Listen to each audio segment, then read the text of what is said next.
وقل رب أعوذ بك من همزات الشياطين وأعوذ بك رب أن يحضرون. Assalamualaikum warahmatullahi wabarakatuh. Salam sejahtera. Welcome back to my channel. Terima kasih yang telah sudi subscribe, like, share, komen video-video Abang. Abang doakan kita semua dipanjangkan umur dan dimurahkan rezeki lah. Hari ni ada dua cerita Abang nak cerita. Satu bertajuk petugas di bilik mayat. Yang kedua orang yang menguruskan jenazah lah. Cerita ni memang seram.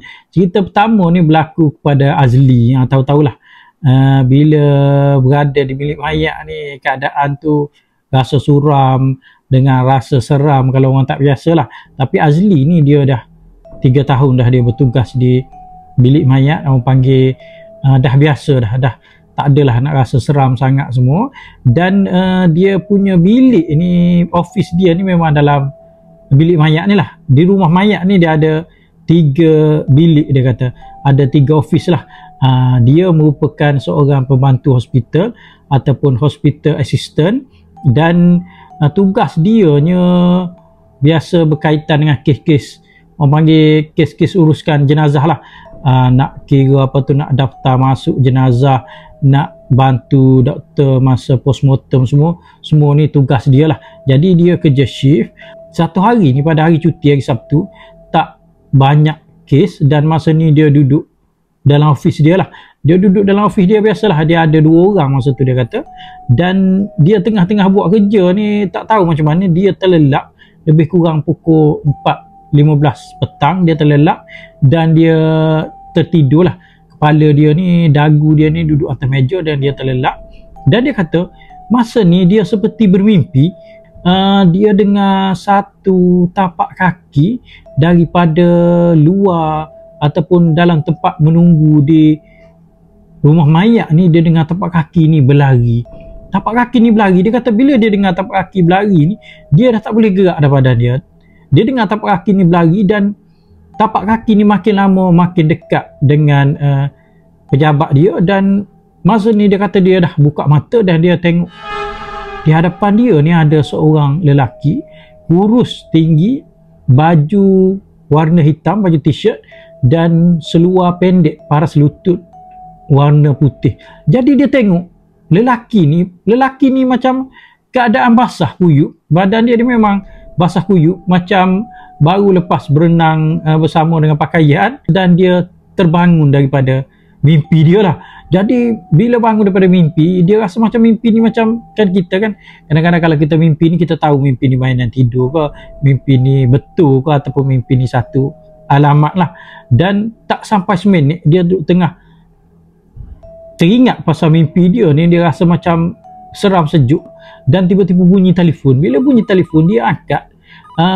Di hujung talian ni bagi tahu ada body yang akan masuk dalam forensik lah, dan akan dibuat postmortem. Jadi dia kata masa ni dia terus masuk ke bilik bedah siasat ataupun bilik postmortem ni. Dia tengok peralatan-peralatan ni okey, dalam keadaan baik untuk dibuat postmortem lah. Jadi dia kata tak sampai 40 minit dia terima satu body bersama dengan 2 orang anggota polis lah, iring mayat ni masuk ke bilik postmortem. Dan tak lama selepas tu, dalam 5-6 minit datanglah seorang doktor dan seorang pembantu doktor lah. Maknanya dia doktor ni mungkin doktor pakar postmortem ke, Abang pun tak pasti, tapi dia bagi tahu doktor untuk postmortem lah. Jadi masa ni dia tengok jenazah ni, bila buka ni memang sebiji yang macam sosok badan yang dia nampak dalam mimpi dia, di mana pakai baju t-shirt warna hitam dengan seluar pendek warna putih. Masa ni dia rasa macam gundah gulana dah. Dia kata kenapa dia boleh mimpi macam ni? Adakah satu alamat yang sesuatu yang bakal berlaku, ataupun mayat ni nak bagi tahu dia sesuatu lah. Jadi masa ni dah start postmortem. Dalam hati dia ni memang gundah gulana lah. Doktor minta pisau, dia bagi pisau semua. Dan dia tak cerita kat siapa-siapa masa ni. Dan dia dapat tahu yang mayat ni rupanya seorang mangsa lemas. Pemancing dia jumpa mayat ni di dalam tasik di sebuah tempat memancing lah, dan dia orang anggap ini adalah mangsa lemas, tak tahu sama ada kemalangan ke ataupun ada orang buang ataupun ada orang lemaskan dia. Jadi bila dah postmortem semua ni, doktor bagi tahu tak ada pun kesan mayat ni lemas.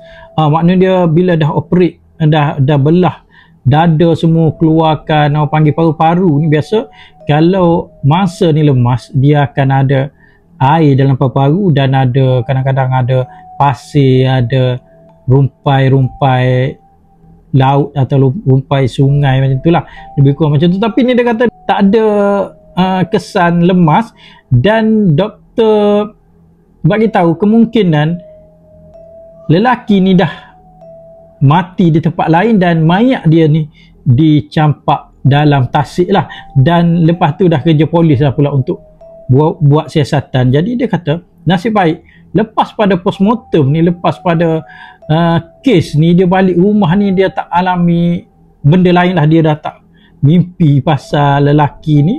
Tapi dia kata mungkin apa yang lelaki ni ataupun roh lelaki ni nak tunjuk, yang dia ni tidak mati sebab lemas lah. Mungkin dia datang, dia kata cara dalam mimpi dia tu lelaki ni berlari ke arah bilik dia nak bagi tahu sesuatu, tapi tidak tercapai hasrat benda tu nak bagi tahu dia lah.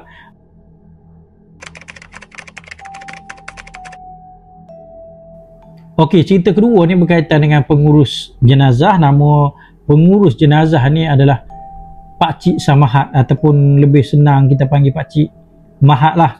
Okey, Pakcik Mahat ni dia ni memang dah lama dah berkecimpung dalam bidang menguruskan jenazah, di mana dia mandikan jenazah, lepas tu dia kapankan jenazah.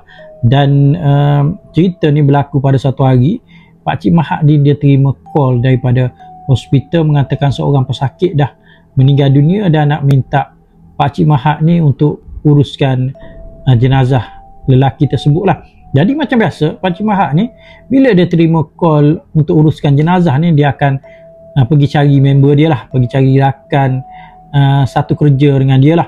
Mana dia pembantu Pakcik Mahat ni pergilah ke hospital. Sampai di hospital ni dah parking kereta semua, jadi mereka berdua ni berjalan lah masuk ke rumah mayat. Dan bila jejakkan kaki ke rumah mayat ni, dia dah rasa lain macam dah. Dia kata dia tak pernah lagi rasa perasaan macam tu, dia tak boleh nak gambarkan. Dia rasa macam orang panggil mungkin gundah gulana lah kot, tak tahu kenapa dia rasa macam tu. Dan dia terus ke bilik pengurusan mayat lah untuk mandikan mayat, bilik mandikan mayat. Dan masa ni dia tengah prepare barang-barang lah. Dia kata dia keluarkan air mawar, kapur barus dengan kain kapan semua, dia dia potong kain kapan semua. Dan masa dia tengah buat kerja ni, dia rasa macam ada orang perhatikan dia, dan dia tengok sekeliling hanya mereka berdua je ada dalam bilik tu, tak ada orang lain. Dia rasa macam serang sejuk, tak pernah lagi sepanjang dia bertugas sebagai pengurus jenazah ni, dia tak pernah lagi rasa macam ada orang perhatikan dia. Dan tiba-tiba dia rasa telinga sebelah kiri dia ni seolah-olah ditiup oleh orang lah, maknanya ada orang tiup telinga dia. Jadi dah makin meremang sejuk dah dia toleh ke belakang dan dia tengok tak ada orang pun. Dia tengok rakan dia ni yang tengah buat kerja sekali dengan dia ni macam tak ada apa-apa. Mungkin dia seorang rasa perasaan tersebut lah. Jantung dia ni memang berdebar dah masa ni, dan dia kata dia memang tak pernah lagi rasa keadaan seperti tersebut. Jadi tengah-tengah dia dah susun peralatan untuk mandikan jenazah ni, tiba-tiba dengar troli jenazah ni masuk ke dalam tempat mandi jenazah lah. Biasalah bilik mayat ni suasana dia sunyi. Biasa yang kedengaran ni hanyalah bunyi enjin peti ais ataupun peti sejuk mayat ni lah. Dan dia kata dengar tengah suasana sunyi ni, dengar roda keranda ni bergerak menuju ke tempat mereka berdua lah. Dan bila sampai keranda ni, dia tengok yang tolak keranda ni seorang, panggil seorang PPK lah, pembantu perubatan kesihatan ke atau apa dia, PPK hospital lah.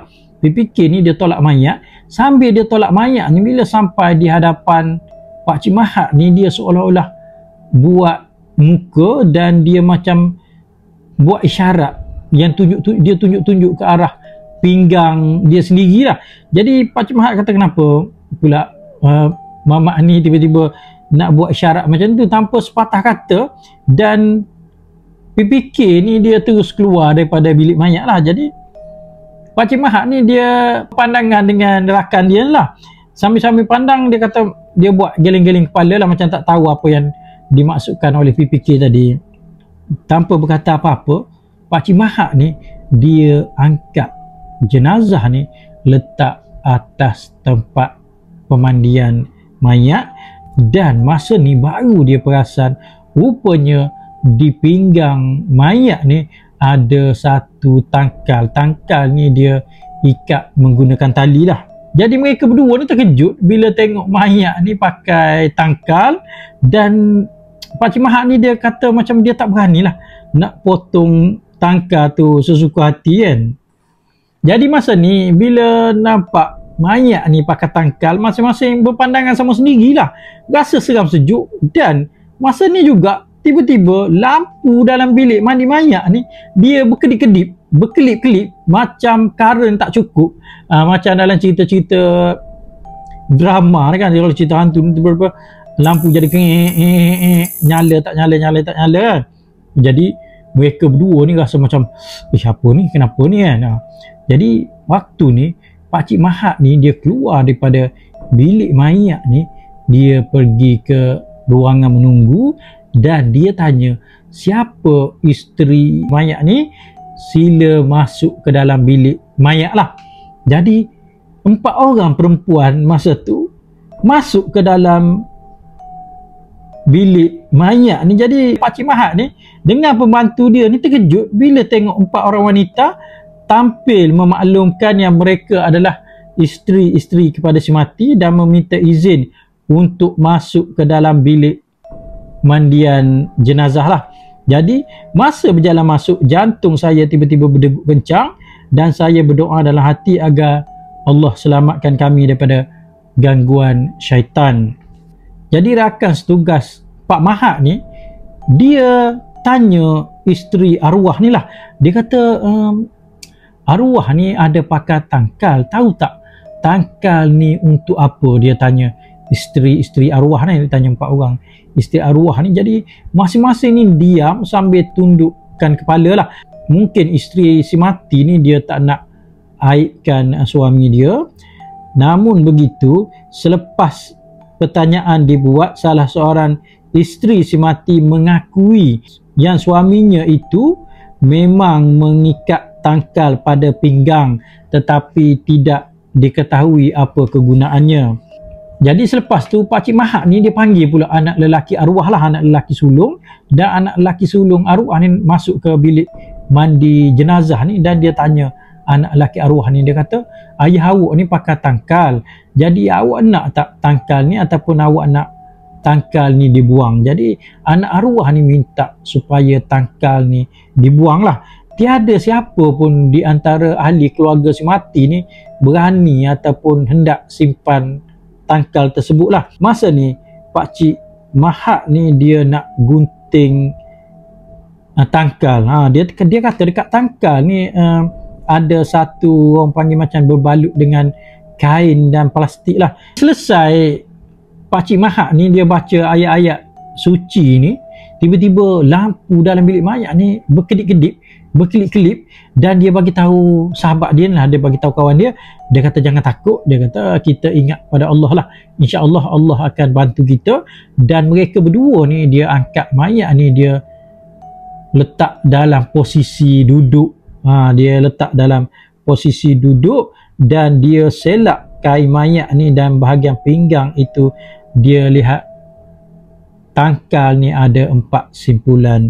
Kami minta semua isteri arwah si mati memotong tepat pada simpul mengikut turutan pangkat, mana dia isteri pertama yang potong, isteri kedua, ketiga, dan isteri keempat yang terakhir potong tangkal tersebutlah. Selesai potongan tangkal itu dibuat, kami terdiam apabila pintu bilik mayat ni tiba-tiba terbuka dan tertutup dengan sendiri. Semua terkejut dan kami beristighfar bersama-sama sebelum meminta semua ahli keluarga menunggu di luar sementara kami semua ni uruskan jenazah. Masa Pakcik Mahak ni dia dah potong dah tangkal ni, dan bila dia pegang tangkal ni dia rasa tangkal ni panas macam bara api, dan dia masukkan tangkal ni dalam satu beg plastik lah, dan dia ikat dengan kemas. Tangkal ni yang duduk dalam beg plastik ni, tiba-tiba beg plastik ni dia menggelembung dan dia meletup sambil mengeluarkan asap lah, dan letupan di dalam bilik berkenaan menjadikan suasana dalam bilik mayat ni bertambah seram sejuk.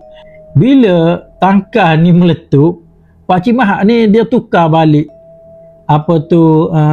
plastik yang dia ikat tangkal tadilah. Dia ganti balik, dan tak sampai 5 minit plastik itu menggelembung juga dan meletup lagi.